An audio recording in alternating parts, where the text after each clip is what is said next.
कौन सोच सकता था कि एक साधारण सा दूध का डिब्बा रे के हाथों में आते ही जेल तोड़ने का सबसे बड़ा हथियार बन जाएगा। लेकिन जैसे ही रे ने उस डिब्बे को फाड़ा, उसमें से एक पतली चमकदार प्लास्टिक की शीट बाहर निकली। मौका मिलते ही उसने उस शीट को जेल के गेट पर लगे पासवर्ड लॉक के ऊपर सावधानी से चिपका दिया। जब गार्ड ने पासवर्ड टाइप किया तो उसकी उंगलियों के निशान उस शीट पर साफ छप गए। रे ने एलिमिनेशन मेथड का इस्तेमाल करते हुए जल्द ही सही पासवर्ड का कॉम्बिनेशन ढूंढ निकाला। लेकिन असली चुनौती अभी बाकी थी। गेट के बाहर हाथ कैसे पहुंचाया जाए। रे ने टॉयलेट पेपर को पानी में भिगोकर छोटी छोटी गोलियां बनाई और उनमें टूथपेस्ट मिलाकर एक चिपचिपा मिश्रण तैयार किया। फिर एक बड़े कागज की शीट में इन्हें लपेटकर उसने एक अनोखा चिपचिपा हथियार बनाया। लेकिन यह सब करने के लिए उसे कैमरे की नजरों से बचना था। रे ने पहले ही गार्ड की दिनचर्या का बारीकी से अध्ययन कर लिया था। हर बार जब गार्ड उसे सेल में बंद करके जाता, वह बाहर सिगरेट पीने और समय बिताने के लिए चला जाता। इस दौरान मॉनिटरिंग रूम 7 मिनट के लिए खाली रहता था। यही रे का सबसे बड़ा मौका था। रे जानता था कि जेल से भागने के लिए 3 चीजें जरूरी हैं। पहला, गार्ड्स की रूटीन की पूरी जानकारी। दूसरा,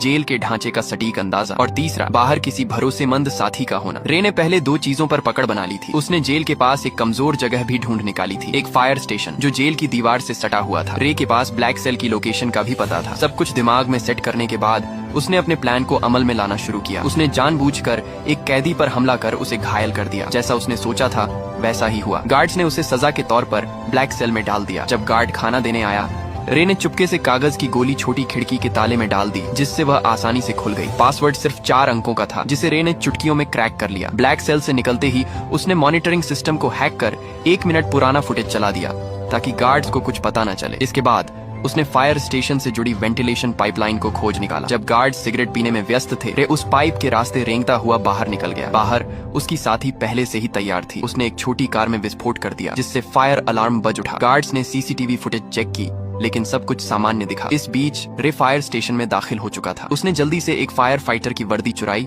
और फायर ट्रक के नीचे छुप गया। अफरा तफरी का फायदा उठाकर वह ट्रक के साथ घटना स्थल तक पहुंचा और वहां से अपनी साथी की गाड़ी में बैठकर साफ बच निकला। यह रे की 14वीं जेल ब्रेक थी, जहां यह खुलासा होता है कि वह कोई नॉर्मल अपराधी नहीं था। उसका असली काम जेलों की सिक्योरिटी सिस्टम को टेस्ट करना था। असल में वह एक सिक्योरिटी कंपनी का ओनर था, जिसकी वजह से वह नकली कैदी बनकर जेलों में घुसता और अपनी काबिलियत से बाहर निकलकर यह प्रूफ करता था कि जेल की सिक्योरिटी सिस्टम में सुधार की जरूरत है या नहीं। वह इतनी जेलों से भाग चुका था कि लोग कहने लगे कि यह बंदा किसी भी जेल को एस्केप कर सकता है। एक दिन सीआईए के लोग उसके पास आए और कहा कि उसे एक बहुत कड़ी और खुफिया जेल में जाना होगा, जिसका नाम या लोकेशन किसी को बताने का आर्डर नहीं था। ये मिशन बहुत खतरनाक था। बावजूद इसके रे मान गया, क्योंकि उसे लाखों डॉलर का यह ऑफर वर्थ इट लगा। कौन जानता था कि पैसा सच में इंसान से कुछ भी करवा सकता है। उन्होंने रे को एक नई पहचान और एक सीक्रेट एग्जिट कोड दिया, जिसका इस्तेमाल वह अगर कुछ गलत हो तो भागने के लिए कर सकता था। जाने से पहले उन्होंने उसके